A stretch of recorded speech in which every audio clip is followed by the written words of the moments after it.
par un matin froid à la Nouvelle-Orléans, une femme noire pauvre, jonglant entre plusieurs emplois pour élever seule ses enfants, était à bout de force. Mais lorsqu'elle aperçut un sans-abri ignoré et raillé par les passants, elle n'hésita pas à lui offrir son dernier billet de 5 $ sous forme d'un repas. Ce qu'elle ignorait, c'est que ce simple geste allait changer son destin. L'homme qu'elle venait d'aider n'était pas un mendiant ordinaire, c'était un milliardaire déguisé, mettant à l'épreuve la bonté des inconnus. Monique Harris, une femme noire, avançait dans ce monde sans en faire vraiment partie, comme une visiteuse étrangère à un univers qui n'était pas le sien. Silhouette discrète, elle se glissait parmi ceux qui refusaient de reconnaître sa présence. Ses pieds lui faisaient mal après des heures passées debout au café, ses bras étaient endoloris d'avoir frotté les sols des bureaux. Mais elle continuait d'avancer. Isaïe avait besoin de ses médicaments, les factures devaient être payées, et il n'y avait pas de place pour la fatigue dans sa vie. Elle resserra sa prise sur le mince sac plastique qu'elle portait, ses doigts se crispant autour de ses anses fragiles, comme si elle s'accrochait à bien plus qu'un simple pain et une bouteille de lait. Et puis, elle le vit. L'homme était affaissé contre les imposantes grilles en fer forgé d'un manoir si vaste qu'il aurait pu abriter tout un quartier. Sa silhouette paraissait minuscule face à la grandeur de la propriété, écrasée par l'opulence qui s'élevait derrière lui. Il portait une veste en lambeaux, son tissu usé jusqu'à la trame. Son jean, taché et déchiré aux genoux, laissait entrevoir sa peau. Ses chaussures, si l'on pouvait encore les appeler ainsi, tombaient en morceaux, la semelle à peine accrochée, les lacets disparus depuis longtemps. À côté de lui, un morceau de carton abîmé était appuyé contre la grille. Ses bords déchirés et recourbés par le temps encadraient quelques mots tracés d'une main tremblante et irrégulière, « J'ai besoin d'aide ». Monique s'arrêta. Elle en avait déjà vu, des sans-abri. Des hommes et des femmes relégués aux ruelles sombres, recroquevillés contre le froid, le regard baissé pour éviter celui des passants. Elle savait comment le monde les traitait. Elle l'avait ressenti elle-même dans les regards méfiants, dans les mouvements subtils des corps qui s'écartaient lorsqu'elle faisait la queue à l'épicerie, comptant sa petite monnaie. Mais là, c'était différent. C'était pire. Elle n'était pas la seule à l'avoir remarqué. Un homme bien habillé, en costume bleu marine, passa à côté du mendiant. Ses chaussures en cuir verni claquaient sur le trottoir. Il ne lui accorda pas plus d'un regard furtif avant de froncer le nez avec mépris, comme si la seule vue de cet homme lui donnait la nausée. Il souffla avec dédain, marmonnant entre ses dents, dégueulasse. « Trouve-toi un foutu travail. » Puis, il poursuivit son chemin. Le ventre de Monique se noua. Un couple dans la cinquantaine, une femme en perles, une femme portant un collier de perles et un homme dont la cravate semblait trop serrée autour du cou s'arrêtèrent à quelques mètres. Ils fixèrent l'homme, mais sans la moindre pitié. « Ils sont partout, maintenant », déclara la femme en claquant la langue contre son palais. « Depuis qu'on les laisse dormir près du quartier, » répondit son mari. « Tu leur donnes une pièce, et soudain, ils pensent qu'ils ont leur place ici. » Les ongles de Monique s'enfoncèrent dans sa paume. Et puis vint le pire. Un jeune homme d'une vingtaine d'années, cheveux blonds, basketteur de prix, écouteurs enfoncés dans les oreilles, passa à son tour, le regard rivé sur son téléphone. Il ne leva presque pas les yeux, jusqu'à ce que son pied heurte accidentellement la jambe tendue du sans-abri. « Ah! C'est quoi ce bordel ?» Il recula d'un bond comme s'il venait de marcher dans une flaque d'immondice. Son visage se tordit d'agacement. « Sérieusement, mec, bouge de là. » Le sans-abri tressaillit mais ne dit rien. Il se recroquevilla un peu plus, ramenant ses bras contre son corps frêle, comme s'il voulait disparaître. Le jeune homme poussa un soupir exagéré et secoua la tête. Puis, comme pour prouver un point, il extirpa un billet froissé de sa poche et le jeta aux pieds de l'homme. « Tiens, achète-toi un indice. » Un rictus méprisant aux lèvres, il s'éloigna sans un regard en arrière. Quelque chose brûla dans la poitrine de Monique. Elle voulait parler, crier, leur hurler dessus pour qu'il le voie, vraiment le voie, comme elle le voyait. Mais elle savait depuis longtemps que ceux qui méprisaient les autres ne changeaient pas simplement parce qu'on leur disait de le faire. Alors, elle bougea. Sans hésiter. sans réfléchir. Elle avança vers l'homme pendant que le reste du monde s'éloignait de lui. Elle s'agenouilla à ses côtés, le béton froid mordant ses genoux, son manteau effleurant le trottoir. L'homme avait les épaules voûtées, la tête baissée, et lorsqu'il finit par relever les yeux vers elle, elle y eut l'épuisement. Le désespoir. La résignation. « Avez-vous mangé ?» demanda-t-elle d'une voix douce, prudente. L'homme cligna des yeux, comme s'il n'était pas sûr qu'elle soit réelle. Ses lèvres sèches et gercées s'entr'ouvrirent légèrement avant qu'il ne secoue la tête. Non. Pas aujourd'hui. Monique hocha la tête, déjà en train de fouiller dans son sac. Elle en sortit un pain qu'elle pressa dans ses mains avant de glisser la main dans la poche de son manteau et d'en tirer son dernier billet de 5 $. Ce n'est pas grand-chose, admit-elle. Mais si vous avez faim, vous pouvez venir chez moi. Je n'ai pas beaucoup, mais ce que j'ai, je le partage. Les doigts de l'homme se resserrèrent autour du pain, mais son regard resta ancré dans le sien. Il y avait quelque chose dans son expression. De l'incrédulité. Comme s'il tentait de comprendre pourquoi. Vous n'êtes pas obligé de faire ça, murmura-t-il. Peut-être, répondit Monique. Mais quelqu'un doit le faire. Et pour la première fois de la journée, l'homme sourit. Il resta immobile un long moment, fixant le pain dans ses mains comme si c'était un objet étranger, quelque chose qu'il n'avait pas prévu de recevoir. Ses doigts, rugueux et calleux après des années de galère, tremblaient légèrement en serrant le plastique froissé. Il avala sa salive, sa gorge peinant à repousser la sécheresse, à faire passer les mots qu'il voulait dire, mais n'y arrivait pas. Le monde l'avait endurci. Brisé. Jusqu'à ce qu'il n'attende plus rien de la gentillesse des autres. Jusqu'à maintenant. Monique bougea légèrement sur le trottoir glacé, ses genoux enfoncés dans le béton. Le poids de la fatigue pesait encore sur elle. Mais en cet instant précis, il y avait autre chose qui la retenait immobile, ce moment de silence presque sacré où quelqu'un, invisible depuis trop longtemps, était enfin vu. Elle ne savait pas pourquoi elle était restée. Peut-être était-ce la façon dont ses épaules s'affaissaient sous le poids de ce qu'il portait. Peut-être était-ce son regard des yeux profonds, fatigués, qui semblait avoir trop vu au fixant le pain non pas comme une simple nourriture, mais comme quelque chose de bien plus précieux. Ou peut-être était-ce parce qu'elle avait déjà été là, d'une autre manière, dans d'autres lieux, connaissant ce sentiment d'être ignorée, d'être écartée, d'être réduite à rien d'autre qu'un fardeau. Enfin, il laissa échapper un souffle lent et tremblant. « Merci », murmura-t-il, sa voix à peine plus forte qu'un souffle. Elle était rauque, tendue, comme celle de quelqu'un qui n'avait pas parlé depuis trop longtemps. Ou peut-être simplement de quelqu'un qui avait oublié ce que c'était que de ressentir de la gratitude sur le bout de la langue. Monique hocha la tête, changeant légèrement d'appui. « Ce n'est que du pain, dit-elle. » Mais, au fond d'elle, elle savait que ce n'était pas juste du pain. L'homme secoua légèrement la tête, fixant toujours l'offrande dans ses mains. « Non, dit-il après un instant. Ce n'est pas juste du pain. » Quelque chose dans la façon dont il avait prononcé ces mots lui serra la poitrine. Un coup de vent balaya la rue, soulevant quelques mèches de cheveux échappées de sa capuche.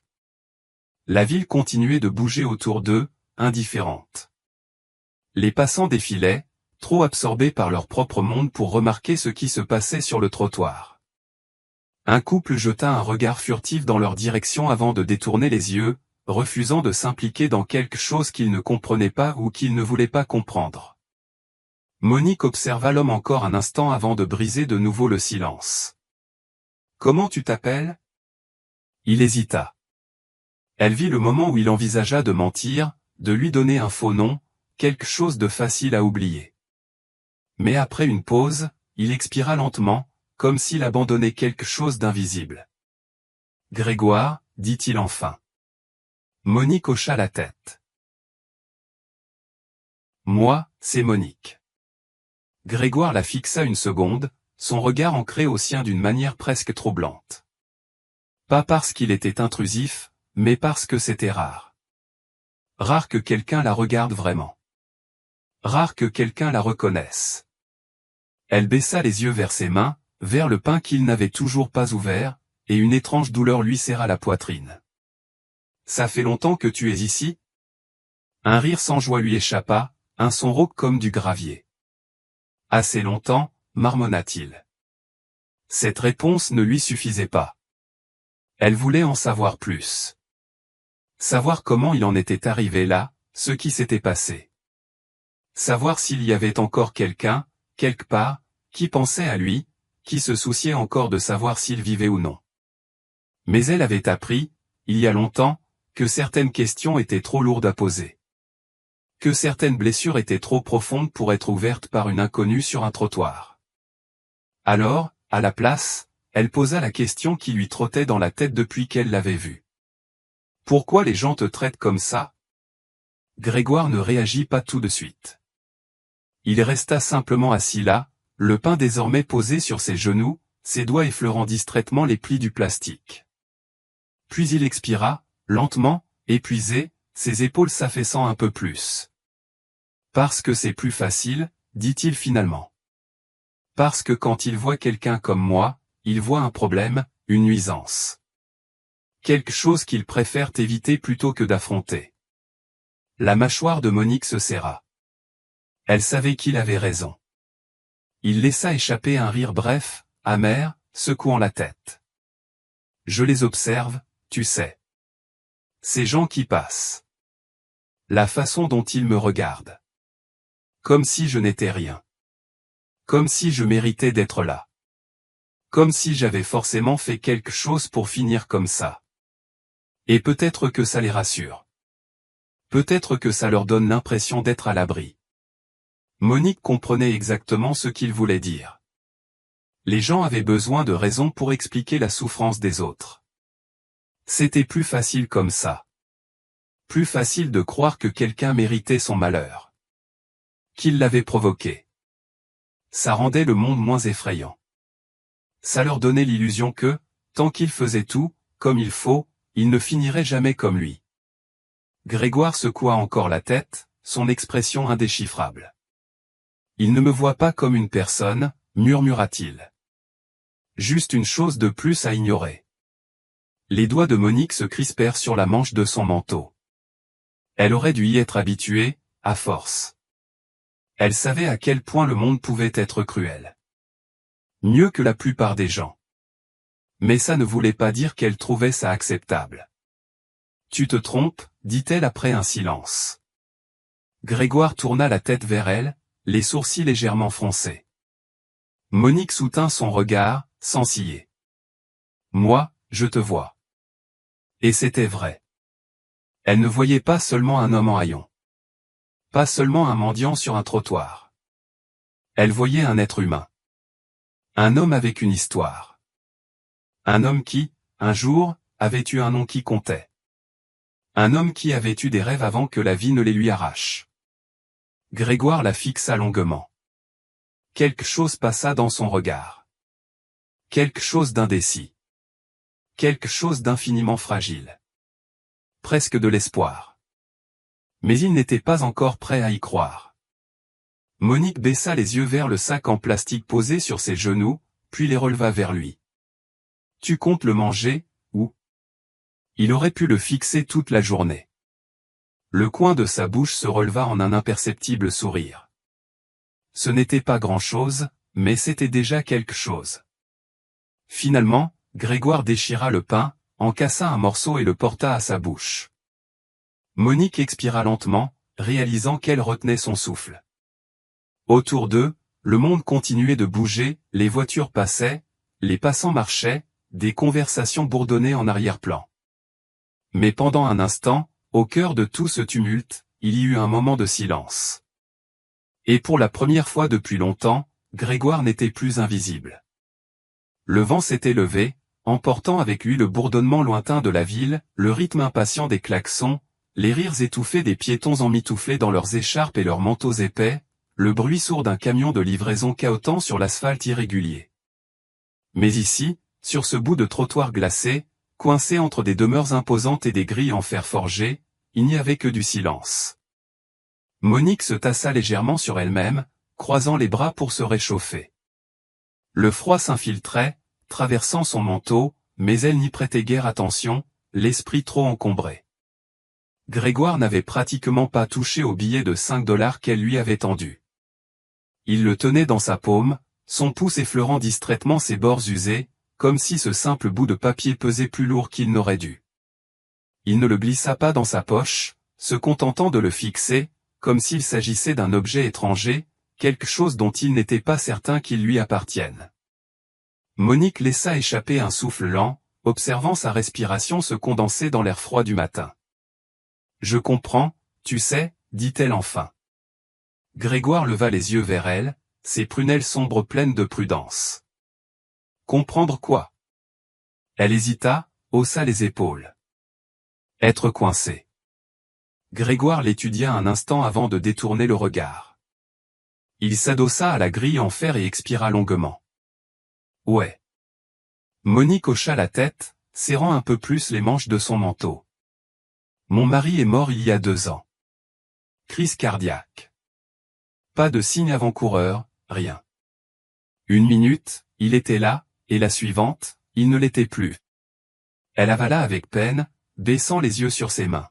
« Je pensais qu'on avait encore du temps. » « On croit toujours qu'on a du temps. » Grégoire ne répondit pas. Monique laissa échapper un rire amer en secouant la tête. « On n'était pas riches, mais on s'en sortait. Il bossait dans le bâtiment, moi je prenais tous les boulots que je trouvais. Et puis, après sa mort, tout s'est effondré. Pas de plan de secours, pas de filet de sécurité. Juste moi, essayant de tout maintenir debout. » Elle inspira brusquement, comme si mettre ces mots à voix haute les rendait encore plus lourds. « J'ai 2 enfants. L'un d'eux, Isaïe, il a 6 ans. Il vient d'être admis à l'hôpital cette semaine. Pneumonie. Assez grave pour qu'il veuille le garder en observation, mais... » Elle s'interrompit, sa voix se brisant légèrement. « Ils ne le feront pas si je ne peux pas payer. » Grégoire tourna son regard vers elle, la dureté dans ses yeux s'adoucissant légèrement.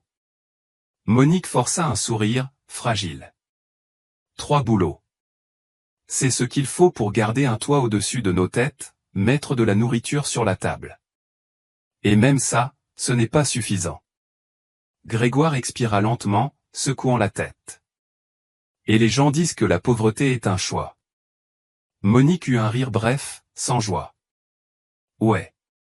Ils adorent dire ça. » Le vent souffla à nouveau, faisant vibrer les grilles derrière eux. Monique sentit le poids du regard de Grégoire sur elle, comme s'il voyait en elle quelque chose qu'elle s'était toujours efforcée de cacher. « Et pourtant, tu continues, dit-il finalement. Monique le regarda. « Qu'est-ce que je suis censé faire d'autre ?»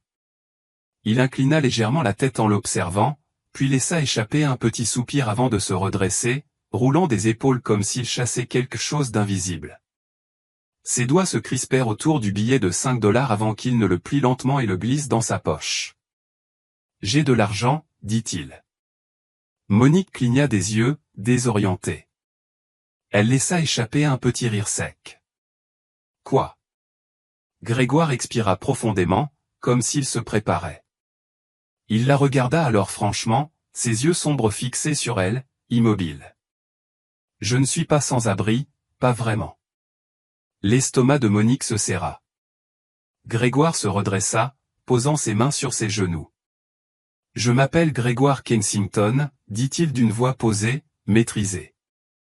Je possède l'une des plus grandes sociétés d'investissement privées de cette ville. » Il désigna du geste le manoir derrière eux, celui-là même devant lequel ils étaient assis.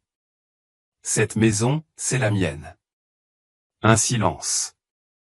Monique ne pouvait que le fixer. Les mots n'avaient aucun sens. Elle laissa échapper un rire incrédule. « Tu plaisantes. » Grégoire ne sourit pas. « Non. » Le cœur de Monique battait à tout rompre. Elle le regarda à nouveau, vraiment cette fois, et soudain, des détails qui lui avaient semblé incongrus prirent tout leur sens, la façon dont sa voix portait une autorité même dans la douceur, sa posture empreinte d'une assurance tranquille, la manière dont il parlait du monde avec la connaissance de quelqu'un qui avait connu les 2 côtés. Elle secoua la tête. « Non. Non, ça n'a pas de sens. Grégoire plongea la main dans sa veste élimée et en sortit un portefeuille en cuir noir. Il l'ouvrit d'un geste précis et, dans l'un des compartiments, une carte d'identité était soigneusement rangée. Grégoire Kensington au PDG. L'estomac de Monique se noua. Elle releva les yeux vers lui, son esprit en ébullition, tentant de rassembler les morceaux de cette absurdité. Pourquoi? Souffla-t-elle. Pourquoi diable es-tu assis ici comme ça? L'expression de Grégoire resta impassible, mais dans ses yeux brillait quelque chose de plus profond, de brut. Je voulais voir, dit-il. Je voulais savoir ce que ça faisait d'être ignoré. D'être regardé comme si je n'avais pas ma place. Il laissa échapper un souffle lent. Je voulais savoir combien de personnes passeraient sans s'arrêter. Monique ne trouva pas les mots. Elle repensa aux passants qu'elle avait observés plus tôt. Le mépris, le dégoût, l'indifférence. Elle avait déjà vu tout cela, mais jamais avec une telle évidence, jamais de façon aussi incontestable. Ses mains se crispèrent sur ses genoux. Et alors, demanda-t-elle, sa voix plus basse, plus tranchante. Tu fais une sorte d'expérience sociale? Tu veux voir comment vit l'autre côté? Grégoire secoua la tête. Non, dit-il simplement. J'essaie de comprendre. Monique expira, secouant la tête, encore incapable d'assembler le puzzle. Et qu'as-tu appris? Grégoire plongea son regard dans le sien. Que des gens comme toi, les moments rares se produisaient rarement. Monique avala difficilement. Le poids de l'instant s'abattit sur elle, trop lourd pour être saisi d'un seul coup. Elle lui avait donné ses derniers 5 $. Elle lui avait donné de la nourriture sans savoir, sans rien attendre en retour. Et maintenant, il la regardait comme s'il voyait quelque chose qu'il n'avait pas prévu de trouver. Monique détourna les yeux, la gorge serrée. Alors, maintenant? Grégoire resta silencieux un moment, puis il répondit. Maintenant, je t'aide. Elle tourna brusquement son regard vers lui. Grégoire sortit de nouveau son portefeuille, mais cette fois, il ne montra pas seulement sa carte d'identité. Il sortit une carte de crédit noire élégante et la lui tendit. Ça couvrira les frais médicaux d'Isaïe, dit-il. Chaque dernier centime. Le souffle de Monique se coupa. Elle fixa la carte, l'impossibilité absolue de la situation. Tu ne me connais même pas. Grégoire sourit, un vrai sourire, chaleureux et assuré. Toi non plus, tu ne me connaissais pas, dit-il. Mais tu m'as quand même donné tout ce que tu avais. Monique sentit quelque chose se briser dans sa poitrine, quelque chose qui avait été maintenu ensemble par une volonté de faire pendant si longtemps. Les larmes lui brûlaient derrière les yeux, mais elle les refoula. Elle tendit la main, ses doigts effleurant le bord de la carte. Et pour la première fois depuis des années, l'espoir ne lui semblait pas une chose lointaine. Il était réel. Ses doigts tremblaient alors qu'il flottait au-dessus de la carte noire et lisse, son pouls battant de manière irrégulière dans ses oreilles. Le poids de tout s'abattit sur elle d'un coup. Le corps fragile d'Isaïe relié aux machines, les factures d'hôpital s'empilant plus haut qu'elle ne pourrait jamais grimper, l'épuisement suffocant de travailler 3 emplois juste pour survivre. Et maintenant, voilà, la solution à tout cela, tenue entre les doigts d'un homme qui, quelques minutes plus tôt, n'était qu'une silhouette oubliée dans la rue. Sa respiration était courte. Elle ne pouvait pas bouger, ne pouvait pas parler. Grégoire ne fléchit pas. Il était là, son regard calme et ferme, comme s'il avait déjà décidé que cela allait se passer et qu'il attendait simplement qu'elle rattrape son retard. Tu n'es pas obligé de faire ça, murmura Monique, les mots à peine s'échappant de ses lèvres. Grégoire souffla par le nez, secouant légèrement la tête. Si, je dois. Sa voix était douce, mais assurée, comme si la prise de conscience s'était installée en lui aussi profondément qu'en elle. Parce que je peux, et parce que tu le mérites. Le monde semblait trop immobile, comme si l'air en avait été aspiré, comme si le temps s'était arrêté et n'avait laissé que les deux d'entre eux assis là, sur ce trottoir froid, entre deux vies radicalement différentes. Les mains de Monique se refermèrent en poing sur ses genoux, ses ongles s'enfonçant dans ses paumes. Toute sa vie, elle avait combattu, lutté, enduré, porté un fardeau que personne ne devrait avoir à porter seule. Et elle n'avait jamais, jamais, jamais demandé d'aide, car l'aide n'était jamais venue. Mais maintenant, elle était là, et elle ne savait pas comment l'accepter. Grégoire devait l'avoir vue, comprendre le combat qui se déroulait en elle, car sa voix se fit plus douce. « Tu ne me dois rien, dit-il. Ce n'est pas de la charité, c'est de l'équilibre. » Monique cligna des yeux, confuse. Grégoire s'adossa à la grille, passant une main sur son visage fatigué. « Tu m'as donné quelque chose aujourd'hui, dit-il. Pas seulement de la nourriture, pas juste quelques dollars. Tu m'as vu quand tout le monde est passé sans me regarder. Tu t'es arrêté, et pour la première fois depuis longtemps, je n'étais plus juste une statistique. Je n'étais plus juste quelque chose pour que les gens passent à côté. J'étais une personne à nouveau. » Ces mots touchèrent quelque chose de profond en elle, quelque chose de brut et d'indicible. La gorge de Monique se serra. Elle avait passé des années à se sentir invisible, traversant le monde comme si elle n'était rien de plus qu'une machine faite pour travailler et survivre, une ouvrière sans nom, nettoyant les sols, servant des tables, comptant des billets froissés dans des appartements mal éclairés, tandis que le reste de la ville prospérait autour d'elle. Elle n'avait jamais espéré de la gentillesse, pas de la vraie gentillesse, et maintenant, la voilà, qui se tenait là, face à elle, osant lui offrir ça. Elle avala, sa voix tremblante, « Et si je ne pouvais pas vous rendre l'appareil ?» Grégoire sourit, un sourire petit, fatigué, mais sincère.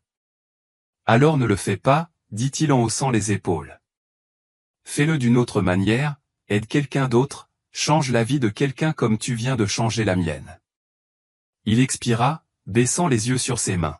« Tu as déjà fait plus pour moi que tu ne le réalises. » Monique laissa échapper un souffle tremblant, ses doigts se refermant enfin autour de la carte, la pressant contre sa paume comme pour tester sa réalité. C'était réel, c'était bien réel. Ses yeux brûlaient, mais elle refusa de laisser les larmes couler. Elle croisa le regard de Grégoire, cherchant une hésitation, un doute, le moindre signe que c'était une erreur, qu'il regretterait cela dès qu'elle s'éloignerait. Mais il n'y avait rien, juste une certitude tranquille. Elle hocha la tête une fois, rapide, comme une décision prise en temps réel. « D'accord, dit-elle, sa voix à peine plus qu'un murmure. Grégoire adoucit son expression, comme s'il attendait ce moment. Monique se leva lentement, ses jambes raides après être restée assise sur le pavé froid, son corps encore en train de traiter le poids de ce qui venait de se passer. Elle serra la carte dans sa main, serrant ses doigts autour d'elle comme si elle risquait de disparaître. Grégoire se leva aussi, enlevant la poussière de ses jeans usés, son déguisement déchiré se sentant désormais étrange, déplacé. Il était encore dedans, mais il n'en faisait plus partie, du moins pas pour elle. Monique hésita, se décalant sur ses pieds, incertaine de ce qu'elle devait dire, incertaine de comment rendre sens à cela. Comment remercier quelqu'un pour avoir changé votre vie en quelques minutes? Alors elle se contenta de dire, « T'es sûr de ça ?» Grégoire laissa échapper un petit rire, secouant la tête, en enfonçant ses mains dans les poches de sa veste usée. « Non, admit-il, mais je le fais quand même. » Monique souffla bruyamment par le nez, un éclat de rire lui échappant avant qu'elle ne puisse s'arrêter. C'était la première fois qu'elle riait en plusieurs semaines. Elle hocha la tête, réajustant la lanière de son sac de course sur son épaule. Puis, après une pause, elle tendit la main. Grégoire la regarda, puis la saisit sans hésitation. Sa poignée de main était chaleureuse, solide, un geste qui comptait. « Merci, dit-elle, sa voix maintenant stable. Grégoire fit un petit signe de tête. « Ne le gaspille pas », Monique serra sa main. Elle leva la main une dernière fois avant de se détourner, se retournant sur ses talons et s'éloignant du manoir, du pavé froid, de la version d'elle-même qui était venue ici, croyant que personne au monde ne se souciait d'elle. Elle ne se retourna pas, car pour la première fois depuis longtemps, elle avait quelque chose vers quoi marcher. L'air était chaud, portant l'odeur du café fraîchement préparé et le rire lointain des enfants qui jouaient dans le parc. Monique marchait maintenant avec aisance, ses pas n'étant plus alourdis par l'épuisement, ni dictés par le poids des quarts de travail sans fin et des factures impayées. La vie était différente, meilleure. Une année s'était écoulée et pendant ce temps, elle avait trouvé quelque chose qu'elle ne pensait jamais retrouver, la stabilité. Grâce à l'aide de Grégoire, elle avait décroché un travail stable, pas un travail de survie, mais un travail où elle était valorisée, où elle pouvait respirer. Elle avait déménagé ses garçons dans un quartier plus sûr, une maison avec de l'espace, de la chaleur et un avenir. Isaïe était en bonne santé, courait à nouveau, riait à nouveau et, pour la première fois depuis des années, elle n'avait plus à se réveiller en redoutant la journée à venir. Et maintenant, debout devant le quai Corner Café, l'endroit où il s'était donné rendez-vous, elle le revit. Grégoire était assis à une petite table près de la fenêtre, n'étant plus vêtu de ses vieux habits de ce matin glacial, ne portant plus le poids de son expérience. Il semblait lui-même à présent, un homme maître de lui, posé, mais d'une certaine manière plus léger qu'auparavant. Lorsqu'il la remarqua, il se leva, un sourire lent et sincère s'étendant sur son visage. « Tu as l'air bien, dit-il en la voyant s'approcher. Monique sourit avec malice, s'installant dans la chaise en face de lui. « Tu as l'air plus riche. » Grégoire éclata de rire, secouant la tête. « Je suppose que certaines choses ne changent pas. » Un silence confortable s'installa entre eux avant qu'il ne souffle et se penche légèrement en avant, son expression devenant pensante. « Je te dois une leçon, tu sais, dit-il. Tu m'as appris quelque chose que je ne m'attendais pas à apprendre. » Monique haussait un sourcil, attendant. Son sourire s'adoucit. Parfois, ce sont les gens qui ont le moins qui donnent le plus. Monique l'étudia un instant, puis hocha la tête, son propre sourire s'élargissant. « J'ai appris quelque chose aussi, dit-elle. Que la gentillesse finit toujours par revenir, parfois de la manière la plus inattendue. » Grégoire leva sa tasse de café dans un toast silencieux. Monique imita le geste, et pour la première fois de sa vie, elle ne se contentait pas de survivre, elle vivait.